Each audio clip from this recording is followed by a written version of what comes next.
कभी कभी जिंदगी इंसान से वो सब छीन लेती है जो वो दुनिया को देना चाहता है। ये कहानी है शिवपुर गांव में जन्मे एक ऐसे शख्स की जिसका नाम था दयालाल। साल 2000 में पैदा हुआ दयालाल एक छोटे से गांव का लड़का।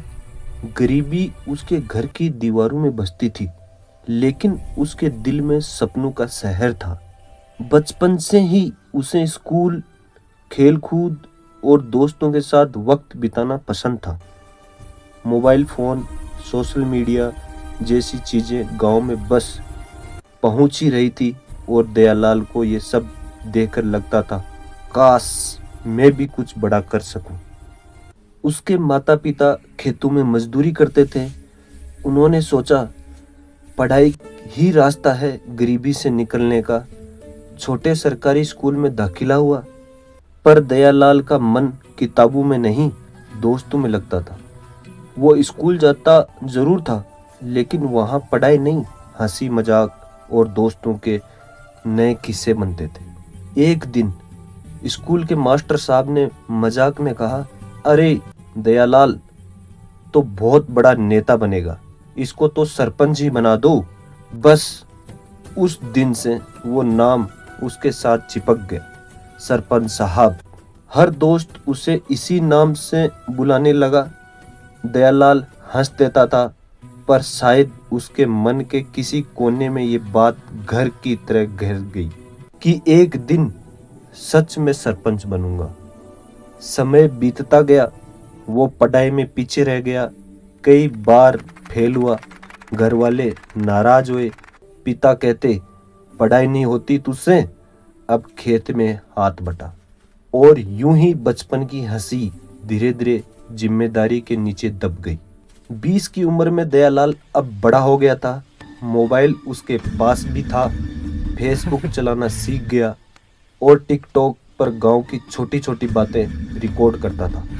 लोगों की समस्याएं, टूटे रास्ते, बिजली का संकट, वो सब दिखाता और कहता, अगर मुझे मौका मिला तो मैं गांव बदल दूंगा।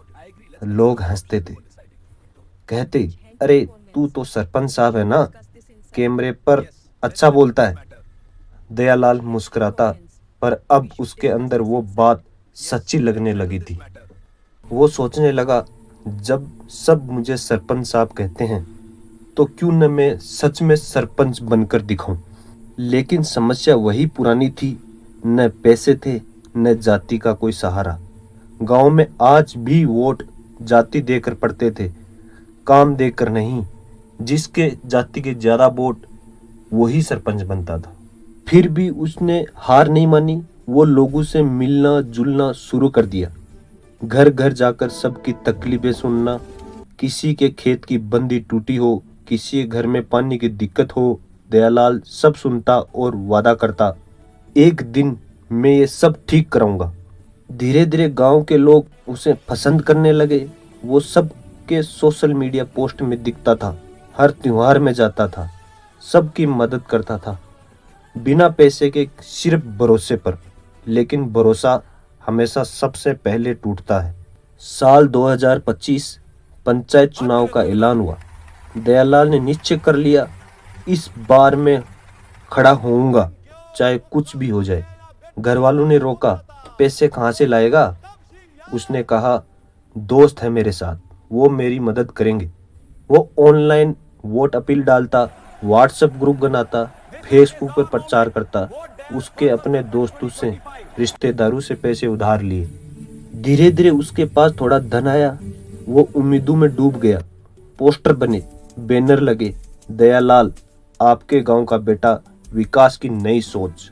गांव के बच्चे भी उसके साथ निकलते। वो जोश में बोलता, अब की बार शिवपुर का सरपंच दयालाल।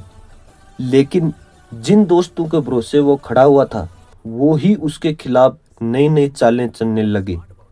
कुछ को दूसरी पार्टी से पैसे मिलने लग गए, कुछ ने ईर्ष्या में उसका साथ छोड़ दिया।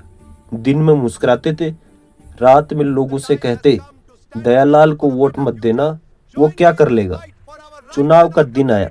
पूरा गांव एक उत्सव की तरह जागा था। दयालाल के दिल में उम्मीद थी कि इस बार सब बदल जाएगा। लेकिन जब वोट गिनने लगे तो नतीजा आया, किसी ने सोचा भी नहीं था कि ऐसा भी हो सकता है। दयालाल को सिर्फ 22 वोट पड़े। 22 वोट। उसके नाम पर जो गांव की हर गली में जाना जाता था, उस पल दयालाल के सपने सिर्फ नहीं टूटे, वो खुद भी टूट गया। कर्ज चढ़ चुका था, दोस्त दूर जा चुके थे, घर वाले बोले, तेरे कारण हमें गांव में मुंह दिखाने लायक नहीं छोड़ा, और फिर दयालाल को घर से निकाल दिया। दिन बीतते गए, वो शहर गया, मजदूरी की, लेकिन कर्ज का ब्याज बढ़ता गया। हर महीने उसे लगता, अब खत्म कर दूंगा ये सब, पर फिर भी याद आता, मैंने किसी का क्या बिगाड़ा था। एक रात जब सब सो रहे थे, दयालाल अकेले बैठा था, हाथ में उधारी की रसीदें और आंखों में टूटी हुई उम्मीदें। तभी उसके मन में एक ख्याल आया, जिन्होंने मुझे धोखा दिया, जिन्होंने मेरी मेहनत का मजाक बनाया, उन्हीं से लूंगा अब हिसाब। उस रात से गांव में चोरी होना शुरू हो गई। कभी किसी के घर से नकद गायब, कभी किसी दुकान से सामान गायब। लोग कहते, कौन होगा ये चोर? कोई नहीं जानता था कि वही दयालाल, जिसे कभी सब सरपंच साहब कहते थे, अब रात का साया बन चुका था। धीरे धीरे उसने अपने सारे कर चुकाए। पैसे आए पर नींद चली गई। हर बार चोरी के बाद वो खुद को आईने में देखता और कहता, तू वही है जो गांव बदलना चाहता था। गांव में डर फैल गया, हर घर में शक था, लोग अब एक दूसरे से डरने लगे। फिर एक रात वो पकड़ा गया, रंगे हाथ, एक पुराने दोस्त के घर। हाथ में वही चाबी थी जो कभी उसने खुद बनाई थी, भरोसे की चाबी। पुलिस आई, लोग इकट्ठा हो गए। किसी ने कहा, देखो यही है वो सरपंच साहब। किसी ने थूका, किसी ने हंसकर कहा, नेता बनना चाहता था। जेल में बैठा दयालाल अब सिर्फ एक कैदी नहीं था, वो समाज की असफलता का चेहरा बन चुका था। वो धीरे से बोला, मैंने चोरी की क्योंकि दुनिया ने मुझसे सब छीन लिया, लेकिन अगर समाज ने मुझे मौका दिया होता तो मैं आज भी सरपंच बनता, चोर नहीं। कहानी यही खत्म नहीं होती है। कुछ साल बाद गांव में नए चुनाव आए, लोगों ने विकास की बातें की, पोस्टर लगे, प्रचार हुआ। पर जब कोई नए उम्मीदवार का नाम पूछता तो कोई कहता, पहले भी एक दयालाल था जो ईमानदारी से आया था, पर उसे हमने हारने पर मजबूर कर दिया। कभी कभी समाज किसी इंसान को अपराधी नहीं बनाता, बल्कि उसे मजबूर कर देता है अपराध की तरफ बढ़ने के लिए। दयालाल की कहानी सिर्फ एक इंसान की नहीं, बल्कि उस समाज की है जो कभी किसी के सपनों को अपनाता नहीं, बस उन्हें कुचल देता है। आज भी शिवपुर गांव के बाहर एक पेड़ है जिसके नीचे कोई पुरानी लकड़ी की कुर्सी पड़ी है। कुर्सी पर धूल जमी है और उसके पास एक कागज का टुकड़ा जिस पर लिखा है, मैंने कोशिश की थी पर समाज ने हार मान ली।